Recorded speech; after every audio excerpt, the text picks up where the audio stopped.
crispy, chewy pie. Okay, I'm gonna make sure to see if they can hear us. Here. Testing. Testing. Testing. Testing.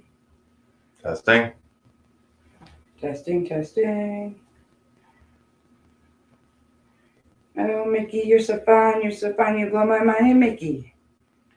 Hey, Beanie. Oh, our kitty's so fun. She's so fun. She blows our mind. Hey, kitty. Let's see if we can hear ourselves.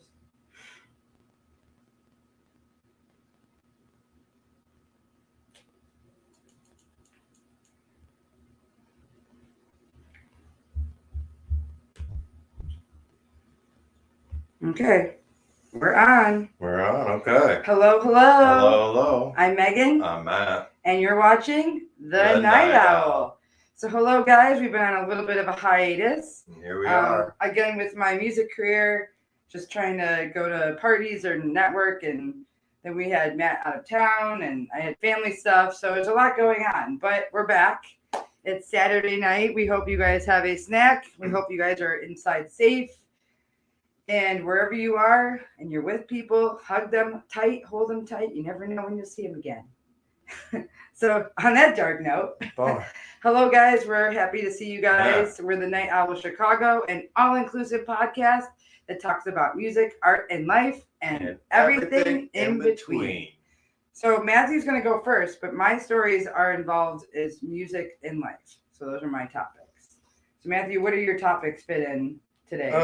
Would you say they're in between? In that entertainment kind of category there, I would say pretty much right. All of it is probably that entertainment category. Yeah.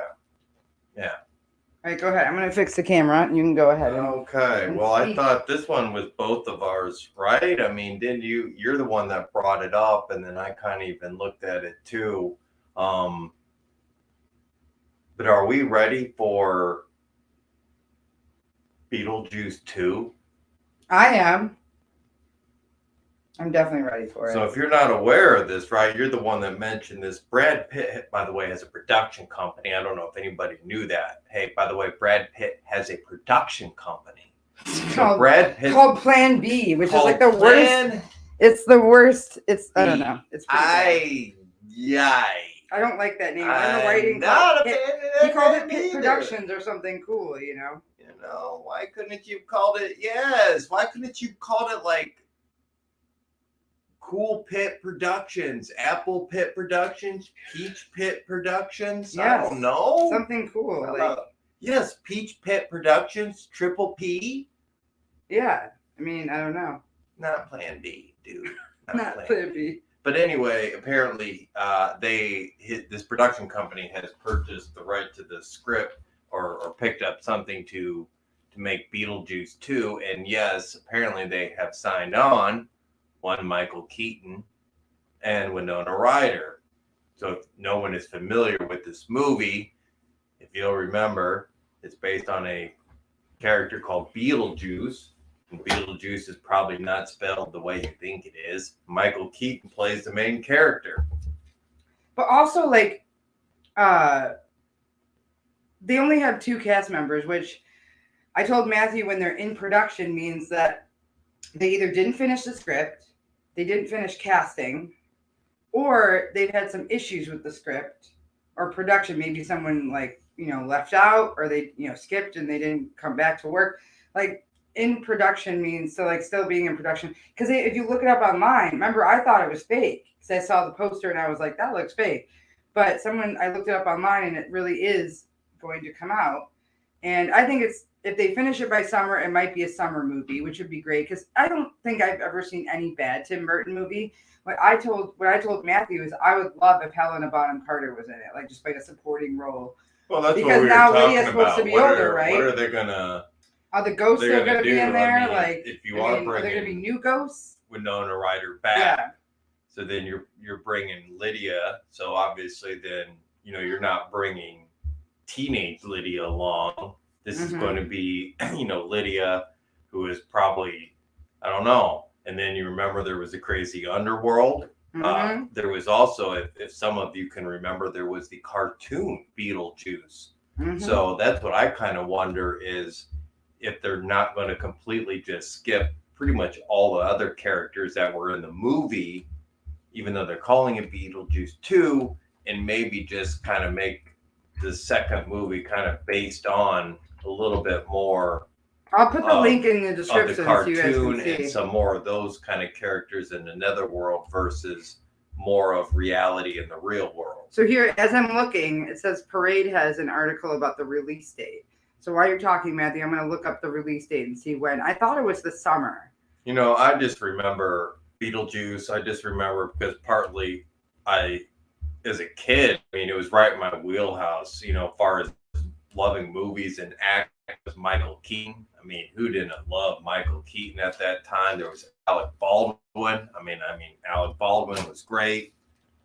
Well, we know he's not going to be in there because Right. he's dealing with his own shit right now. Gina Davis. Yeah, right? do you think Gina Davis is going to be in it? And then the guy from Casper, right? The dad from Casper. I always remember him as Catherine that. O'Hara. Yeah. I mean, it was just wonderful. No, that's what I'm saying. I do not. If they kind of go the way of the cartoon or lean more into, well, that's what I want. I mean, if they lean more into the underworld, right? I mean, that's what you said as far as bringing like somebody along like that's a supporting Helen role. Carter. Maybe she would be great as a supporting role, don't you think? I said that she could take over the. Remember the lady with the smoking lady? Yep. You know, I said. Or she could just work in the underworld. Yeah, right? That's what I'm saying. You said it wasn't was it an underworld or was it hell? It was just like it was kind of a medium, the gateway right? Yeah, to, the gateway. Because everyone had jobs and they all had a purpose. I mean, they had secretaries, right? Remember the secretary was a really good character. I mean, she could definitely, do that. I mean, I liked it because I also liked the cartoon. I just liked that idea, you know, kind of any of that stuff, you know, Nightmare Before Christmas and yeah. So in the comments, you guys, I put the link for if you want to look up the release date. But yeah, I think it should be cool to watch. I definitely want to see it. If it's going to be, it'll be good because Tim Burton's a great producer and director and writer. I mean, his imagination is as an adult is like.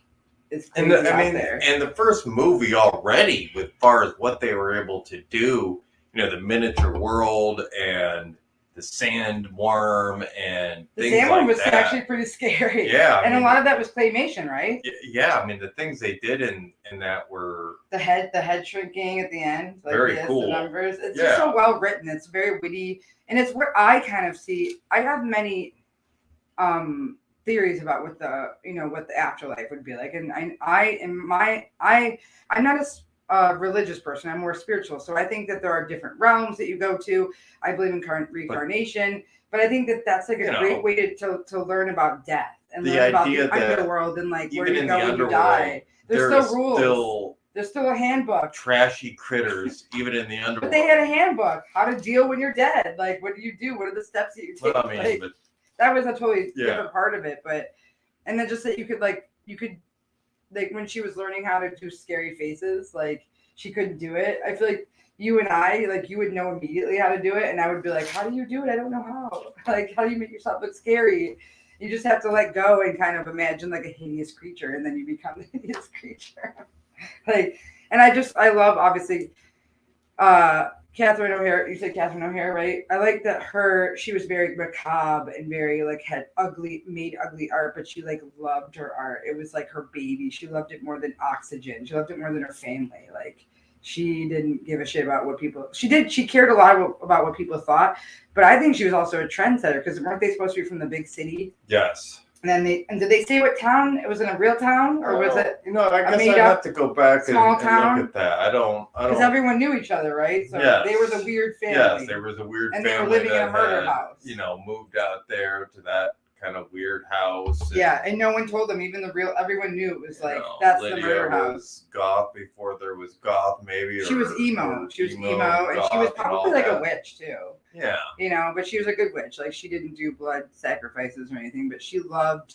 And I think that's why she had this childlike innocence to her, because she was able to see the ghosts. No one saw them. They just believed it, and they tried to like make money off of it. And she was like, these are human beings. Like they have feelings, they have emotions. Like this is tragic how they died. And all they wanted to do was make money off of it. Yeah. So I love that they didn't do anything. Maybe that was another aspect that I liked, the fact that there was this teenager, or at least not an adult, checking and She was like 16, I think, putting right? the adults in check. In check. And yeah. Yeah. I mean, she was, and then, but she had real parents out of these Yeah, and I adults. was- They thought were it the was ones that cared cool about her that, studies and her, you know, in the her end, love life and everything. yeah, I mean, their relationship was pretty cool. It was- Beetlejuice and her were cool. It was so, a chosen family. Yeah, it was cool. Sometimes I to don't know choose what your this'll ghost as be. your family. But I if you guys look online, type in Beetlejuice 2, you can do the number 2 if you want. It only has like, you know, Winona and Michael Keaton, but I think Stranger Things, we just said that is coming out this year. So I think they wrapped on it, which is probably why they were slow with production. Maybe they were finishing off Stranger Things. I don't know where they filmed it. I'm thinking they filmed it in California. Yeah, I don't know. I mean, so that's why I don't know where like you Beetlejuice said, was filmed. I have no idea. you believe they probably already have a script and have already worked on it. But they're probably just still working, and yeah. I'm just very curious to see what the story is going to be. And what if it would be cool if some of it was animated? Because Tim Burton, none of that movie was animated, right? The original one. I don't think so. It was all with I think it literal was kind of props. claymation and props and. Well, she's a prop like down in the attic, like the whole of the town, like the dad. I mean, yeah, the little town, especially when he was down He made that before he and- died, right? Didn't he already make it before he died? Wasn't he like an inventor or something? Like that was already made, right? Yes. Okay, and so Beetlejuice was able to use that as a gateway to come out. See, like, come on, man! Like that's just so. There's no movie or show that's ever like that. I mean, there's some really good comparable shows and movies, but that in particular was a unique. I mean, like I said, it cannot be for replicated. me, it that has was right to have in the the same wheelhouse. writer. I adored Mr. Mom. It starred Michael Keaton. He was the Batman for me. I mean, it was pow, yeah. And like seriously, if I'm just glad that they're actually using it. They're actually using the same writer. Like if they had a totally different writer, I'd be like, because you know that's how Star Wars was, where they had a different director. Yeah, that's my word. I don't want so it to go little, Star like, Wars. It was a little iffy. Like I don't know if I want to watch this. It may not be the same style. Like some of those directors don't talk to each other. Obi-Wan. I am very curious. I do believe, right, that maybe has Hayden Christensen in it, and it does kind of bring him back, and I think make him a much cooler character.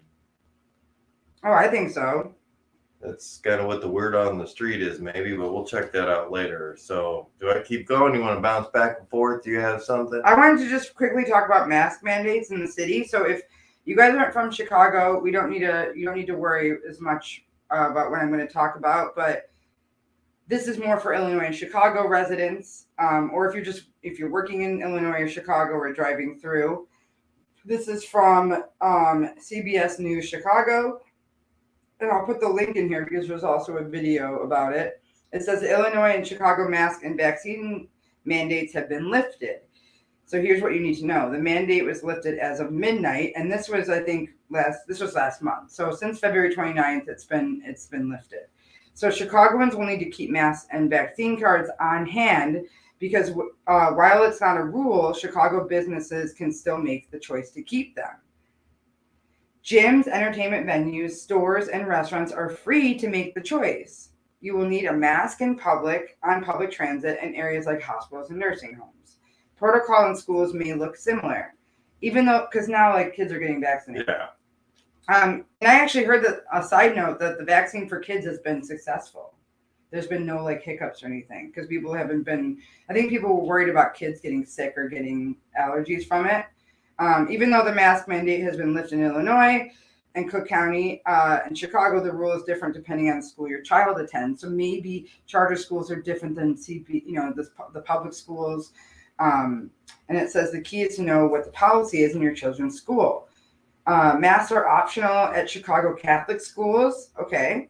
The Archdiocese announced last week. So, however, because they probably don't believe in it. However, a student returning from quarantine wears a mask for 5 days. So if a student has COVID, then they don't want you spread. They quarantine for 5 days. No. If they absolutely have to go to school, they have to wear the mask. Starting Monday, which was like last week, 2 weeks ago. Based on low COVID cases, the rule applies to Catholic schools in Chicago, Evanston, and Oak Park. On the other hand, no changes to mask protocol will be made for students at CPS. Okay, so that they answered that for us.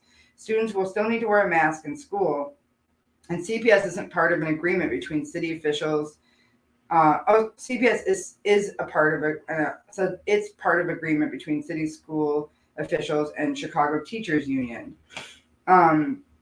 It says, as an expert analysis on the subject, Dr. Emily Landon of the University of Chicago told CBS that with low COVID numbers, masks aren't a huge difference for most people.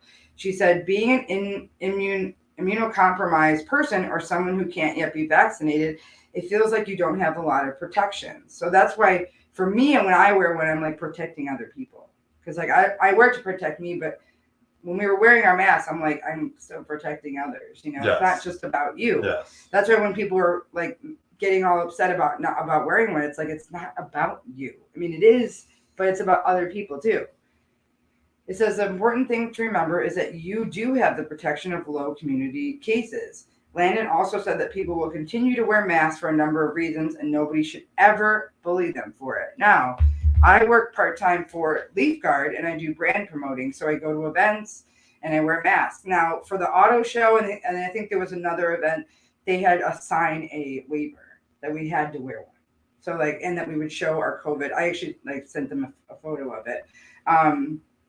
Like I went, if you go to nightclubs, like, yeah, you have to have your Vax card. Bars. Probably most places, restaurants, clubs, even a lot of businesses are probably going to adhere to the local, whatever is locally allowed and whatever guidance is doing. If you're kind of in a more national setting, they're going to probably go with the more national guidelines. And even those have all kind of now it's just about businesses opened up. I think even now the CDC. Have you seen them at gas stations?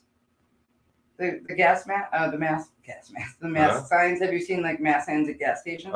Those were probably some of the first I've seen to disappear, at least around. You said at Jewel by here. us, it's gone. I said the other day at Jewel was probably the first time I've gone there and not seen the mask sign on the front of the door. It was gone. And I told you when I was there, it was about 50-50 as far as who was wearing masks, but even between employees and probably those there that were shopping. So, I mean, I would say it's probably dealer's choice. It's your preference. Now, when I went to the museum today, my mom and I went to the Art Institute, and she's diabetic. So, like, naturally, she has to wear a mask for her. I mean, it's for her first. We both chose to wear them inside, but it was half and half. They didn't check our cards. They didn't have signs. So that's why I wore one, because I was like, they're not enforcing it. So I don't know if people have it and they're walking around and you're in close, contact with people. But yeah, I mean, just be careful. I would say just wear one. If someone's not, don't give them a hard time. I think if you still didn't get your booster, it's probably good to get one, or to get a booster, or to get your, to wear your mask. Always have a mask in your car, have one, couple in your jacket, like wherever. Just have one available, so that way you're not like, oh shit, I don't have one. Yeah. But gas stations, yeah, I mean, I always pay attention to the stores that I go to. Post office, wear one. Anything where you're going to be in be in a line, right? The bank, like stuff like that is good. Because, essential workers, like they have to work weekends, they have to work holidays. Like those are the people that I wear my mask for, and people who are immunocompromised. Which, I mean, we have friends that have that, and they don't leave their house. Like they only leave if they absolutely have to. Cautious. Okay, so you can go on to your next topic. So I just thought I'd ask you: do you want a tearjerker or a fist shaker? A fist shaker, for sure. All right. So recently here in the news, and I do mean very recently here, I don't know if anybody remembers Sherry Papini. Remember her, the right. blonde from California who was kidnapped, abducted? Yeah. The mother of two. Everyone thought she was like on a drug binge, because she would leave her house sometimes. It wasn't the first time she'd be gone for like a day. Oh yes, some of the stories eventually did not add up. Right, so there she was. Back in 2015? About 2016. Okay. So remember, she was a 34-year-old mother of two. There she was out running and jogging in Redding, California, where she lived with her husband and her two kids, kind of in the middle of the day, and boom, she goes missing.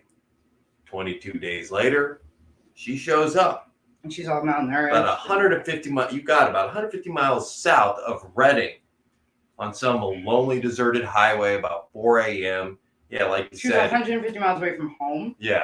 From her She hometown. was emaciated. She was beat up. If you don't remember she this, had like marks around her. not arms, only did like, she have she marks, was tied up and stuff. she actually showed up with chains. Mm-hmm. They found her with a chain around her waist and her wrist. Mm-hmm. Boy, oh boy. Side note, you can do that to yourself. Her blonde hair had been chopped off as well, and she had apparently been branded on her right shoulder. Cult. She was in a cult. I don't know why I never thought about that. I think she was in a cult. So one wonders, right? And she escaped. So, I mean, these are extremely... So eventually, once the investigators get to her, I mean, she has some very extremely specific details that she remembers about her kidnapping. One being that it was 2 Hispanic women, one older, one they look younger. Like gang members. Apparently, they look like gang members. Yeah, she's like, she remembers the and... older one being meaner, and she kind of remembers about how their breast stinks and some other kind of very. But no, discerning features. Yeah, she had description. Yeah. So apparently, kind of the police, what they're wanting to do, or what they did do, especially back in 2016, because again, the technology, they had the capabilities. The capabilities were there. They ran DNA testing on her clothes when they found her, right? So they found her, right, all disheveled. Well, they took her clothes, right? They ran DNA testing. They found DNA on her clothes, right? Not only did they find her DNA, they found a man's DNA. Uh-oh. Uh-oh. Uh-oh. She said she was kidnapped by 2 women, right? Not a man. She's married though, right? Yeah, she's married. Wasn't her husband's DNA. Uh-oh. I'm telling you, she was in a cult. So guess what? I don't know why I never thought of that before. The investigators, they tracked down this DNA. Uh-oh. And they believed it to be her ex-husband. So back in June 9th of last year, there they are sitting and waiting. You've all seen the police shows, right? You've all seen Forensic Files and Investigation Discovery. You know how they get the DNA, right? Wait. Investigate. Right? Do you think they brought him in? Oh, no. No, because they didn't do that with murder. They gave him like 10 years sometimes. Like they don't get sentences. And they waited. And eventually, they got their DNA. It took almost 6 years, dude. Almost 6 years. So they're off a Honest Honey green tea. They ran and pulled that bottle from the trash and discovered, then they got the DNA. So people were giving her a hard time. So she really did go through something terrible. No. Okay. So they get the boyfriend, right? So they've got the proof that it was the boyfriend. So they go to him, and basically on August 10th, when they're interviewing the ex-boyfriend, he spills the beans and says it was all a setup. I went and picked her up. I took her to a hotel in Costa Mesa, and didn't take her to the hospital. She beat herself up. She starved herself, cut her hair, bruised herself. So why was she with her ex-husband? He also admitted to not ex-husband, ex-boyfriend. Okay, so this is the ex-boyfriend talking. Yes. Okay. You know, she was already married. So, well, during the time that she had been kidnapped, right? So there was a GoFundMe. She got like the family got like $49,000. Pay all of them back now. You know, maybe they got a little bit more out of this. Well, because in case to find her, and then plus also for the fact kids. that they tied up, you know, valuable resources looking where for they could have been people. doing other stuff. Yeah. So back on March 3rd is when she was officially arrested this year. Was there drugs involved? Did they take drugs? I don't know what the story is right now. So she bonded out as of March 8th. Here's about 4 days ago. She's probably what now? So she was 34 when that happened. She's like 38, 39, 40. So now about, 6 years later? So she's about 40 years old. Yeah, about 40, maybe 41, yeah. Depending on her birthday. Right. So it was 2016, kind of in there, in that area. So now here we are, 2022. So yes. So what I remember from the case, I think when you said it, obviously 2016, I remember I started getting into more of my like YouTube like crime stories, and that was definitely told a few times by different YouTubers, and they talked about the suspicions of the town, you know, because they were showing her face, they were like saying people could see her, and then there were also family members that came forward and were like, yeah, like she, even her husband, like she would just leave unannounced for like a few days and come back. And so people were just like, maybe she was on meth, maybe she was dealing with people who were doing drugs, maybe she went on drug binges and then came back and like went to her ordinary life because she was just a mom. She didn't have a job, like she was taking care of her kids, right? So like this wasn't something that was new for her to just disappear, but usually it'd be like all through the night. Like she'd come back the next day. Like I've left before. I've gone to sleepovers or stayed at friends' houses. I mean, I always tell Matthew when I'm coming home. I don't just like leave. It did like make, it would freak your partner out. You know. I mean, it made global news. I mean. So did she just hook up with her ex-boyfriend and like pretend that she was kidnapped? Like, why would she do that? Here's maybe a sign of the times, right? So remember when earlier this year we had and this is the thing. So if you remember about Sherry, right? She was a tall blonde, right? Mm-hmm. She was kind of, I would say she was a California blonde, right? So earlier this year, right? Remember when we had another missing person? And kind of the world jumped on it again and said, oh, here you go again, news. You're making a really big deal about another missing white woman. Yeah, but that was... And then kind of the world kind of said, wait a minute, let's do something else. So here's kind of what, unfortunately, with that young woman being missing and eventually her demise and then her boyfriend, whatever, it did spur kind of a big push for other missing people. Mm-hmm. Oh, especially with Gabby Petito. That's what I'm saying. I'm thinking about Gabby Petito. Yeah, I mean, they also found people that were Native American. They found people, Native American people. Her missing persons and her story has honestly spurred to realize, hey, we need to start looking, especially at people that have not been looked at. The light has not been shown on. I know right now I was going to mention this too, and that's what I forgot to write down. And maybe I'll meant to talk about it more next time because I know there is a lot more to talk about it. I know right now there is a big push here. Say one thing really quick before you segue. Like, I think that also, because people were saying, oh, like you said, oh, it's just a blonde girl, whatever. But like, she was dealing with mental health. Brian had more of that than she did. And she was in an abusive, psychologically abusive, emotionally abusive, physically abusive relationship. And she was like, they were supposed to be married. Like, he harbored so much anger and resentment. And I think he planned it from the very beginning because she was going to go alone. And he was like, no, I should go with you, blah, blah, blah. And it's like, I think she ignored all those red flags and they had already been in a relationship. So she moved to be closer to him. Like, she did a lot for him. And so, like you said, it did open up all these cases, but people were just looking at it at surface level. Like, even the moment where they got pulled over, I mean, it's just the sadness in her face. It was like, oh my God, like I just wasn't surprised when he didn't come back with her. I was like, yep, she's dead. Like, like, don't bother looking for her. Like, don't bother looking for a live person. Like, but yeah, I mean, and there's actually an episode that I'll share in here with you guys where we talk about, it's called The Van Life. And we do talk about Gabby Petito and Brian, but Laundrie, but we didn't want to like really talk about it that much because it was such a big deal at the time. So we talked about other stories about being in a van traveling. A lot of people are traveling alone. Some of the memes who you should travel with, who's safe to travel with. You could be with me and Matt could do it. We're not good under stress. I grew up in the 90s, right? So the joke was living down by a van, down by the river. You'd be living in a van down by the river. But now, if you've got a few $1,000s, you can live in a van wherever you want, down by the river if you want. And that's kind of a thing. Exactly.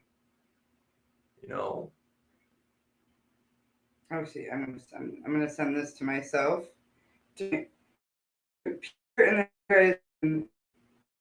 I'll put in the description. And so while that's loading, you can go to your next segue there. Well, I thought that was kind of talking about her who faked her own kidnapping and missing person, especially at that time. But it does lead me to this, which I had just seen this movie. I don't know if you know who Taylor Sheridan is. He has definitely quickly become a fave of mine. He's a good writer. He has written Hell or High Water, if you remember that movie. That's kind of just popping. He was a outlaw there, kind of robbing banks to be able to save land with his brother. It's awesome, dude. It was like the best outlaw, it also story ever. Jeff Bridges. It was just a very cool modern day Western. Well, he kind of wrote a trilogy, a little bit of that. So he also wrote Sicario, and then the other movie that was part of that was called Wind River. And if you haven't seen that, I would suggest you check it out. It's 2017. It's Jeremy Renner. It's Elizabeth Olsen. She plays the FBI agent that's a bit out of place as she kind of goes and investigates this murder that has taken place out on a reservation. So, it was really cool. But what I thought was interesting was kind of speaking to light about missing persons was this movie tried to shed light on the fact that at the time of the movie, at the filming and when it was finally aired or released in 2017, there had been no database for missing Indigenous women. So there was quite a big number there. And after that, there was a big push. And I was kind of curious after I saw this movie because I was like, well, that's really good. So I wonder where they are. It was 2017. Here we are, 2022. Well, as of December of last year, now there is officially a database for that. For So murder. who passed that? For murdered and Do they have missing to be passed through, Indigenous the government, women or and two-spirited women. just So the the federal? U.S., like I said, I don't necessarily agree with this name, but there is the U.S. Bureau of Indian Affairs. So the BIA, they now have a new website and they have a dedicated kind of service. But understand this, the BIA is severely and has always been. What does the BIA stand for? Do you know? The Bureau of Indian Affairs. Okay. They are a division of the armed services within the federal government. Are they run the people in their natives, or are they white people? No, they're generally white people. So going back to when I was in school, this was somebody that I could have worked for instead of working for a local health department, a county health department. I could have worked for them. I could have been a health department for the BIA out on a reservation. That's amazing. You'd have cowboy boots and everything. Yeah, you were told basically, okay, you're going to be this person and you're going to be responsible for 900 square miles. What? That's a lot. Yeah, it's a lot of land. And there's nothing there. Oh yeah, there'll be a few people here or there, but and oh, by the way, they won't trust you and they probably won't listen to you. They'll probably shoot you. Yeah. We don't know. No, not they won't listen to you. Yeah. They'll be very nice, but again, they won't. You are who you are, and you're just there to help. I'm like, that sounds awful. That doesn't sound really great, so I don't think I'm gonna do that. What if you did? Where would you think you'd be? Apparently, we still in the federal government. You'd be living in a van if you were living in the desert. Now, finally, there is a database for it. So, That's cool. Yeah. I like that. Sometimes things take time. Sometimes things take time to change, and you just have to be patient. But I'm glad that that's happening because, like I said, Gabby Petito. I know people were looking at her at surface level, but I was looking at this girl that was in this really terrible relationship that just ended like horribly. And it didn't need to because all the signs were there and too many people. Well, if you're on social media, no one sees that because you're hiding all of that. That's why for me, I share things that are real on my social media. I don't share like, oh, this is my life and it's glamorous and amazing. I share what I like. I share what I want people to see. But in a good way. I wish I could also check out a little bit more of Taylor Sheridan's shows. He's also the one responsible for currently Yellowstone in 1883. Yep, it was just land before. He protected it. Which we currently do not have, but yes. So I know that we're talking about the Ukraine, but I think I'm going to save that one article for our recording. I will do a live stream for the recording, but I wanted to end on a happy note. So, and I'm not dismissing what's going on there. It's just, this is about a celebrity that's doing good for the cause. Yeah, I like to talk some positive here, yeah. So I'm going to talk about good vibe out. An article by Variety. It says, Songwriters Hall of Fame confirms 2022 date. Mariah Carey, Pharrell Eurythmics among honorees. So who's Eurythmics? You know who the Eurythmics is? Annie Lennox. Okay. So they're going to be on the Hall of Fame. So it says that 2 years, in fact, the Songwriters Hall of Fame has confirmed that its twice pandemic delayed 51 annual induction and awards gala will take place on Thursday, June 16th, 2022. So mark it in your calendars at its longtime location, the Marriott Marquis, New York Times Square. The 2022 date, originally set for June 10th, 2020, so it was supposed to be in 2020, will induct previously announced songwriters Mariah Carey, Annie Lennox, and David Stewart. Okay, I know his name. I didn't know it was Eurythmics. I always knew it was David Stewart, so I didn't know it was the same. Ernie is Isley, Marvin Isley, O'Kelly Isley, a lot of Isley, all the Isleys. Randall and Randolph Isley, Chris Jasper, Steve Miller, Pharrell Williams, Chad Hugo, the Neptunes, Rick Knowles, and William Mickey Stevenson. Master songwriter Paul Williams will be receiving the prestigious Johnny Mercer Award, and the Universal Music Publishing Chairman CEO Jody Gerson will receive the Abe Olman Publisher Award. So I thought that was cool. It says full biographies and complete list of inductees are available on the Songwriters Hall of Fame. I'll put that link in there as well. The website is www.songhall, all lower caps.org. I mean, in an industry filled with award shows, the Songwriters Hall of Fame is unique. Naturally enough, it's also about songs. So every year it inducts superstars alongside lesser known people who write superstar level songs. Because songwriters count too, right? In the most recent ceremony in 2019, globally recognized figures like Missy Elliott and Yusuf Cat Stevens were inducted with legendary singer-songwriters who penned hits for themselves and others, John Prine and Tom T. Hall. And behind-the-scenes hitmakers like Dallas Austin, TLC's Unpretty, Brandy and Monica's The Boy Is Mine, and Jack Tempchin, The Eagles' Peaceful Easy Feeling, Glenn Frey's You Belong in the City. Now I'm wondering if Queens, that Brandy will get an award for that, because, and Missy Elliott was in there as well, but there are a lot of songs from the 90s that were used where they rap over them in their own lyrics. I'm wondering if anyone from that Queen show will be on it as well. So most enjoyable of all, the ceremony delivers superstar talent, often in completely unique settings. Every year in 2019, Justin Timberlake, Bonnie Raitt, Dave Matthews, and Sarah Bareilles performed. In 2018, it was Neil Diamond, Ariana Grande. I remember watching that. John Mellencamp and Usher, and Mariah Carey gave in a hilarious speech inducting Jermaine Dupri. In 2011, the show ended with Billy Joel and Garth Brooks singing a duet in matching black cowboy hats. Wait a minute, if Ariana Grande performed there, does that mean she has written her own music too? Yeah, and she wrote her own music.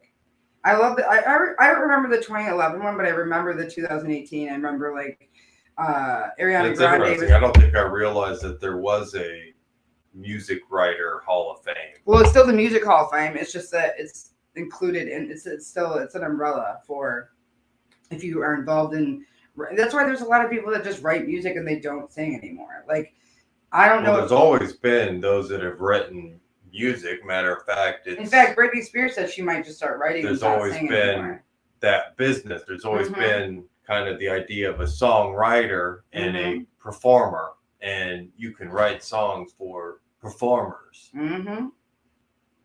I'm going to put the link in there in the descriptions. You guys can. And exactly, you may not have been, the prettiest or biggest persona or be able to do it live, but if you could write a tune, it survive. I mean, just look at kind of who has all written music throughout the years. They're not necessarily performers usually. No. Especially when you start thinking about some of the biggest songs. I mean, even look at now about pop songs, right? There was briefly that documentary kind of about the music factory and where most of the hip hop songs in America have come from. Surprise, surprise, they're not written here. They weren't written by the artist. They're written by some pop factory, in Sweden?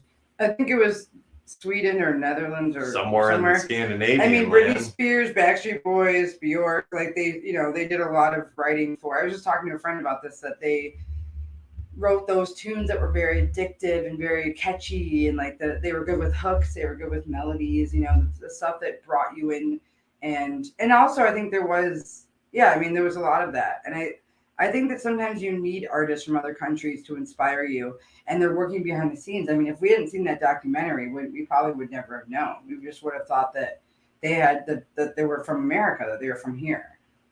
So I know a lot of Whitney Houston's music was never hers, but whoever wrote her songs, I mean, Dolly Parton, that was one of her songs, I Will Always Love You. Yes, I mean, that was her song. So it's like the writers behind the scenes that are writing, or writers, because sometimes there's many people that write one song. They deserve recognition because they're doing it. Yeah, they're making money, but they're doing it without any credit. Like they're doing it to make that star more famous and put them out there. And I know that sometimes people are very protective of their songs. They want a specific person to sing it. Like Dolly Parton wanted Whitney Houston to sing it. That like literally became part of her. No one else sang it in recognition of Dolly Parton. Whitney Houston sang it for The Bodyguard, right? Yeah. But when she sang it, Dolly Parton said she cried. Like she said, "You captured my emotion when I sang it. You captured the entire like meaning of the song." So I mean, yeah, I think it's great. It's just like finding a movie. Like sometimes you cast the perfect actor to be that character, right? Sometimes movies are made for a specific actor. That's what's fun about music. It's a beautiful pairing of that, of the one story. Artist even performs, it doesn't just bring it to life. It doesn't mean it's bring theirs. it to life, and that's what's great about music. They're the vessel for the song. You could still even break down songs and make another song and a different kind of performance. Yeah, it actually sounds different, right, when other people sing it. Like I know that there's been a lot of people that do covers or cover bands, but sometimes they sing it in the same message as the original writer or original singer. And then sometimes they put their own twist to it. Sometimes that's what you want. Miley Cyrus has done a really good job with Jolene. She sang some Dolly Parton songs. Kesha's mom, she was a writer for Dolly Parton and for Norma Jean and for all these other people. Speaking of Miley Cyrus, I had really she's on tour right now. I thoroughly enjoyed her version. I mean, she pretty much, in my opinion, she kills it every time. Metallica, she can do acoustic and nothing everything. Else matters. That cover. Oh of that yeah, song I forgot about that. Yeah, I mean it's I forgot about that. I mean, she really can sing acoustic. She can sing like in any setting. Like really, she's got a great voice for it. Like we've mentioned, I mean, Taylor Swift does a good job with acoustic too. I consider Miley music royalty. Yeah, especially country. She was born that way. Yeah, but I like that she made a great transition into pop and into. She can do R&B. And she can do anything, and she has a great voice, and she really is a great entertainer. She's very aware of her sound. I think she's a very genuine. Yeah, she cares about her fans. She cares about people around her. Yeah, exactly. Yeah. And there's not a lot of people like that. Like Demi Lovato fell off. Like she's crazy now. Yeah, like, you know what I mean? Some people just like struggling to find. Yeah. No, she's herself. I don't know. Is what it is. I don't know. Is self. Their self. I don't know what they are anymore. I'm just calling them they. But anyway, guys, please send us your emails, your comments, your hate mail. We'll take it all. We'll read it all. And we want to tell you that we love you guys. We want you to stay safe and stay healthy and wear a goddamn mask. I guess. Right? I'm Megan. I'm Matt. And this is The Night Owl. And you're watching The Night Owl. I got it this time. Got it. And you're watching The Night Owl. Good night, guys. Night.